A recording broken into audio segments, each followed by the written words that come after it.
শুভ সকাল ছাত্রছাত্রীরা।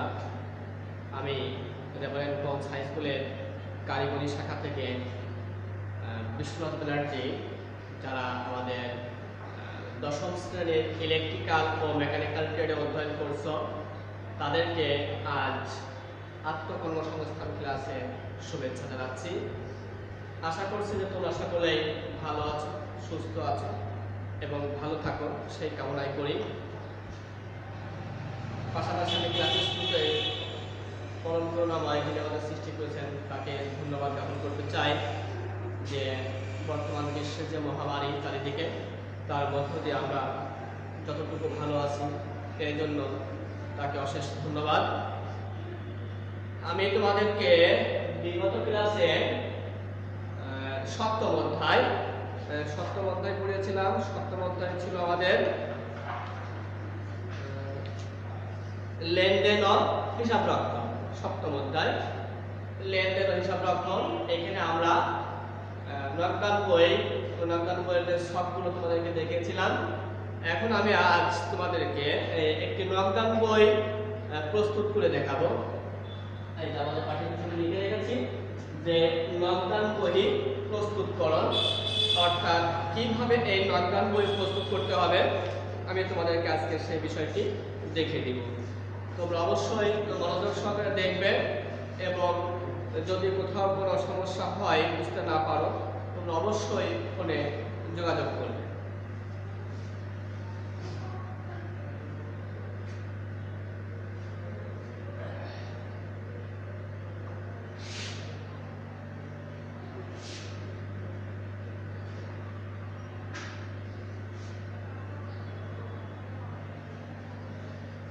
আমি প্রথমে ছক কেটে নিয়েছি একটি দুটো নকদান বইয়ের।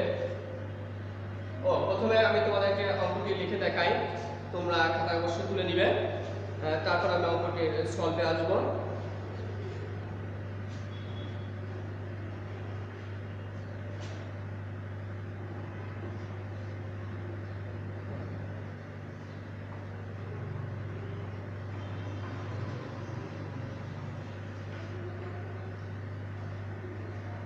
জানুয়ারি 1 নগদ জমা উদ্বৃত্ত 15,000 ও ব্যাংকে জমা 20,000।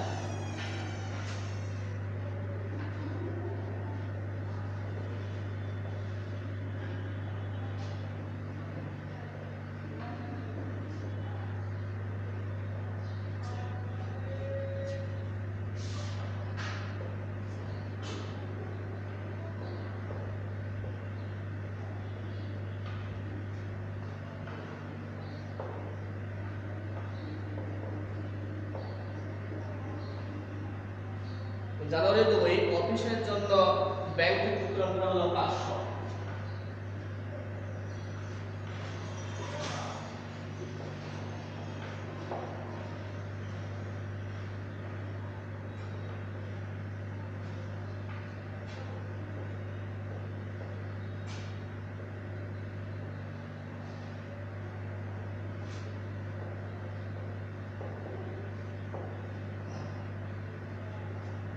জানুয়ারি 3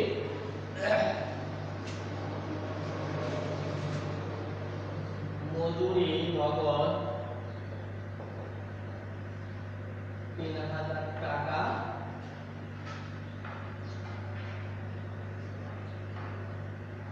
নগদ 2,000 ও চেকে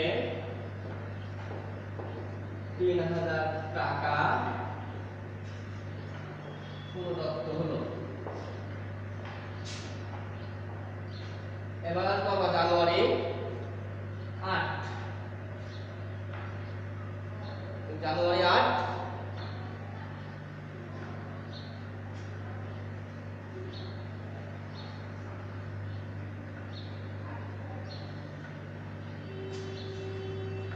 জনাব নাদিমের কাছ থেকে তার একটি স্বীকৃত বিল পাওয়া গেল 2,000 টাকা।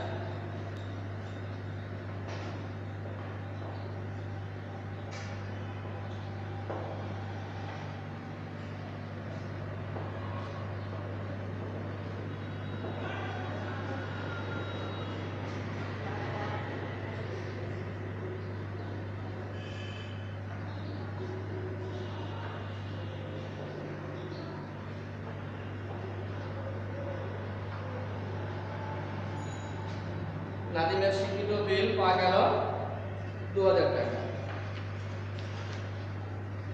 এবং বিলটি ব্যাংকে জমা দেওয়া হলো।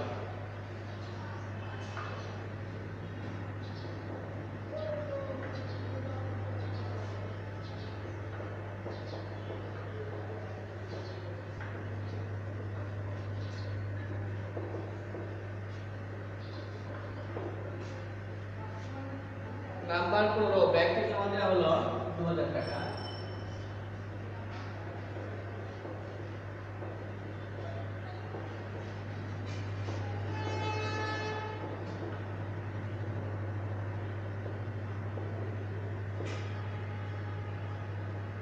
নাম্বার 18 পণ্য ক্রয় করে চেকে পরিশোধ 3000 টাকা।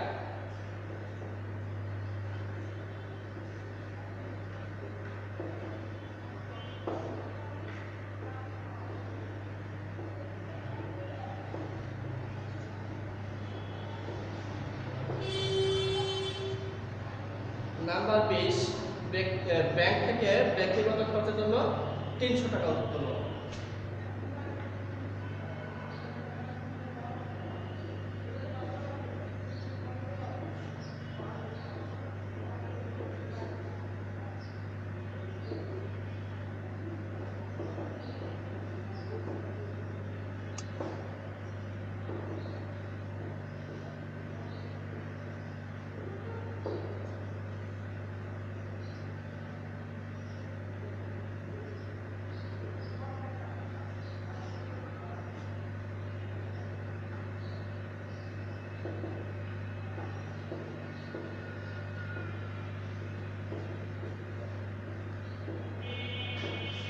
নাম্বার 25 বাড়ি ভাড়া প্রদান 300 টাকা। নাম্বার 30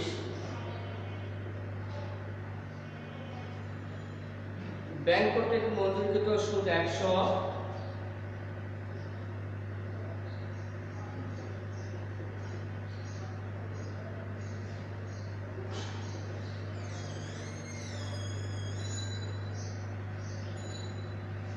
এবং ধার্যকৃত চার্জ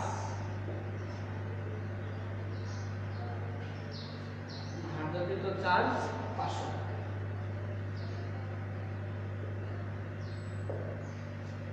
তোমরা অঙ্কটা একবার দেখে নাও যে মজুরিকৃত সুদ এবং ধার্যকৃত চার্জ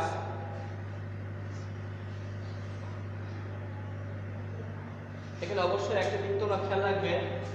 এখানে আমরা যখন দেখতে পাচ্ছি এটা আমাদের পেজ নাম্বার, তোমাদের পাঠ্যপুস্তকের পেজ নাম্বার 73। এই 73 নম্বর পেজে তোমরা খেয়াল করবে জানুয়ারি 3 এবং জানুয়ারি 8 এই দুটো এন্ট্রি একই টাকার ফিগার দেওয়া আছে, একই এন্ট্রি। এখান থেকে একটা বাদ দিতে হবে নাকি, সেম থিং পড়ে গেছে। তোমরা অঙ্কটা তুলে নাও বা বাসায় দেখতে পারো তুমি বই থেকে বইগুলো নিয়ে। এবার আমি একটি নকডাউন বইয়ের ছক কাটবো, পুরোনো নকডাউন।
এই হলো আমাদের একটি নকডাউন বইয়ের ছবি, দুখানা নকডাউন বই।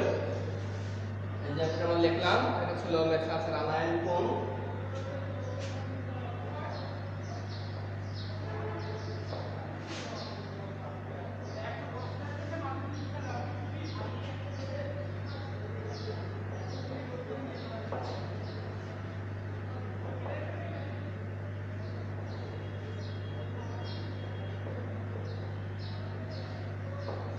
মেসার্স রামায়ণ কোনের দুখানা নকডাউন বই কিভাবে মাঝখানে শিরোনামটা লিখতে হবে। তারপরে আমাদের সাল ছিল 1998 সাল। এই 1998 ইংরেজি জানুয়ারি মাসে শুরু ছিল। এই জানুয়ারি এক তারিখ ছিল প্যারাউন্ডেড, এক তারিখ লিখতে হবে ব্যালেন্স বিডি,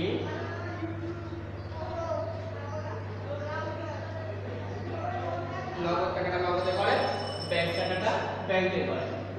1998 ইংরেজি জানুয়ারি। এখানে আমাদের 1 তারিখে নগদ ছিল 15,000 আর ব্যাংকে ছিল 20,000 টাকা।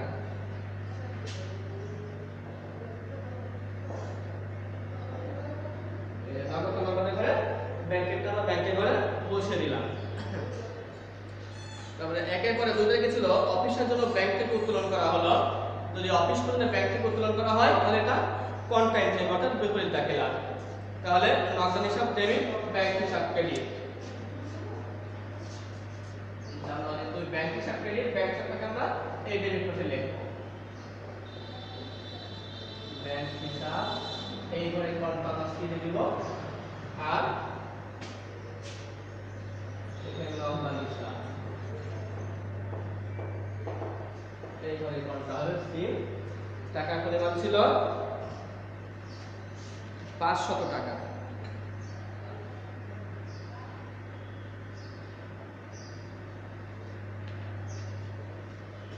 নগদ টাকা ব্যাংকে গেলে 500 টাকা লিখতে হবে আর ব্যাংক টাকা নগদে করে এই 500 টাকা লিখতে হবে।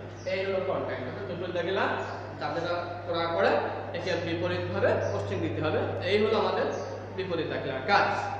তারপরে নাম্বার 3 ছিল মজুরি নগদে 2000 ও চেকে 3000 টাকা প্রদান। এখানে লিখব আমরা জানুয়ারি 3 মজুরি হিসাব। মজুরি হিসাব নগদে ছিল 2000 আর চেকে প্রদান করলে এটা ব্যাংকে দিতে হবে। এই ব্যাংক প্রদান করলে 3000 টাকা। তারপর ছিল নাম্বার 12 নাদিমের কাছ থেকে তার একটি স্বীকৃত বিল পাওয়া গেল 2000 টাকা এবং সেটি তৎক্ষণাৎ ব্যাংকে জমা দেওয়া হলো। তাহলে স্বীকৃত বিল মানে আমাদের প্রাপ্য বিল 12, প্রাপ্য বিল হিসাব টাকা ছিল কত 12 নম্বরে 2000 টাকা। যেহেতু ব্যাংকে জমা দিয়েছে ব্যাংকে করে এই 2000 টাকা ঢুকে যাবে। তারপর নাম্বার 15 ব্যাংকে জমা দেওয়া হলো। ব্যাংকে জমা দিলে টার্ম কন্ট্রাক্ট কি, ব্যাংকে জমা দিলে ব্যাংক হিসাব ডেবিট, নগদ হিসাব ক্রেডিট। এই নগদ ক্রেডিট এর নগদ এখন ডেবিট পাশে। নগদ হিসাব এটা কন্ট্রাক্ট ফিস দিতে হবে। আবার ঠিক এইভাবে 15 ব্যাংক হিসাব, এখানে কন্ট্রাক্ট ফিস দিতে হবে। তোলা হলো ব্যাংকে জমা দেওয়া হলো 2000 টাকা। ব্যাংক নগদে আর এই নগদ টাকা ব্যাংকে করে এই 2000 টাকা বসে। তারপর আছে নাম্বার 18 পণ্য ক্রয় করে চেকের মাধ্যমে পরিশোধ করা হলো 3000 টাকা। 18 ক্রয় করলে টাকা চলে যাচ্ছে এই পাশে ক্রয় হিসাব, টাকা চলে গেল চেকের মাধ্যমে দিলাম আমরা 3000 টাকা। এই চলে যাবে ব্যাংকে করে এই 3000 টাকা শেষ। তারপর আছে নাম্বার 20 ব্যাংক থেকে ব্যক্তিগত খরচের জন্য উত্তোলন করা হলো 300 টাকা। এটা উত্তোলন হিসাব। ব্যাংক থেকে ব্যক্তিগত খরচে তুলে নিচ্ছে মানে এটা ব্যক্তিগত খরচের উত্তোলন, এটা এজন্য এটা পাশে বসবে 300 টাকা সে তুলে নিল যেহেতু ব্যাংক এজন্য ব্যাংকের করে। তারপর আছে বাড়ি ভাড়া প্রদান করা হলো 300 টাকা। এটা কিছু উল্লেখ নেই, তারপরে নগদ ধরে নেব নাম্বার 25 বাড়ি ভাড়া হিসাব। বাড়ি ভাড়া দেওয়া হলো 300 টাকা নগদে। এই নগদে ঘর 300 টাকা। তারপর আসলো নাম্বার জানুয়ারি 30, ব্যাংক কর্তৃক মঞ্জুরকৃত সুদ 100 ও ধার্যকৃত চার্জ 500। তাহলে 30 ব্যাংক চার্জ হিসাব, ব্যাংক চার্জ ব্যাংক থেকে কেটে যাবে 500, এবার দিয়ে দেবে 500, আর ব্যাংক যখন মঞ্জুর করলো ব্যাংক সুদ হিসাব, সুদ মঞ্জুর করেছে আমাদের 100 টাকা। এই 100 টাকা এইখানে ব্যাংকে করে বসে যাবে। এই আমাদের অঙ্ক শেষ হয়ে গেল। এবার শেষ তারিখে আমাদের ব্যালেন্স নির্ণয় করতে হবে। আমরা জানি মাসের শেষ কর্মদিবসে আমরা এই ব্যালেন্স নির্ণয় করি। জানুয়ারি মাসের 21 থেকে যাই, ফেব্রুয়ারি 31 তারিখে ব্যালেন্স সিডি, ব্যালেন্স সিডি আমরা এখানে এভাবে এই সব টানতে হবে। আবার এবার ক্লোজ করব, যখন ঠিক ওই একই সোজা এইভাবে ক্লোজ করলাম। আমরা দেখতে পাচ্ছি যে আমাদের এই মাসে টাকা ঘরটা বেশি আছে, এখানে 15,500, 15,500, আর এখানে যোগ করলে আমরা পাচ্ছি এখানে 24,100, 24,100। এটাকে প্রশ্ন করতে হবে 15,500, 24,100 বিয়োগ করলে আমরা উদ্বৃত্ত পাচ্ছে এপাশে 11,200, এখানে লিখতে হবে 11,200 বিয়োগ করে এটা পেলাম, আর এখানে পাচ্ছে না 17,250। এটা হচ্ছে বিয়োগ করলাম এই টাকা থেকে এই টাকাগুলো বিয়োগ করলে আমরা এই টাকাটা পেলাম। মাসের শেষে ধরো সিডি, আমার ওই টাকাটা পরের মাসে ফেব্রুয়ারি 1 ব্যালেন্স, এটা আমাদের বিডি, ব্যালেন্স বিডি ওই টাকাটা ওই 11,200 আর 17,250 টাকাটা পরের মাসের হাতে নগদ এবং ব্যাংকে জমা। এইভাবে আমাদের হিসাব ক্লোজ করা হয়ে গেল। এই হিসাবটি যখন আমরা শেষ করব, শেষে আমরা একদম নিচে এইভাবে এই ঘর আমরা স্কেল ধরে টেনে ঘর বন্ধ করে দেব। এই শেষ হয়ে গেল আমাদের অঙ্কটা। আমরা পেলাম কি এখানে ব্যালেন্স সিডি, ব্যালেন্স বিডি। তা এই যে উদ্বৃত্ত নির্ণয় করার পরে এই আমাদের উত্তর লিখতে হবে। অঙ্ক শেষে উত্তর লিখতে হবে। আসলে লিখব উত্তর যে হাতে নগদ, হাতে নগদ কত পেয়েছি আমরা? এই যে 11,200 টাকা, 11,200 টাকা, আর ব্যাংক জমা 17,250 টাকা।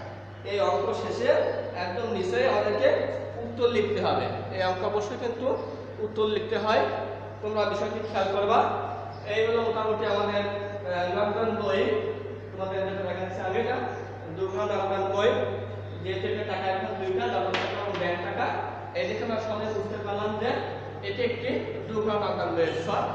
এরপর তোমাদের কোথাও যদি সমস্যা থাকে তোমরা অবশ্যই কমিউনিকেশন করবে আমাদের সাথে, আমরা সলভ করার চেষ্টা করব। তাহলে আজকে ক্লাস এ পর্যন্ত শেষ করছি। সকলকে ধন্যবাদ, ভালো থাকো, সুস্থ থাকো।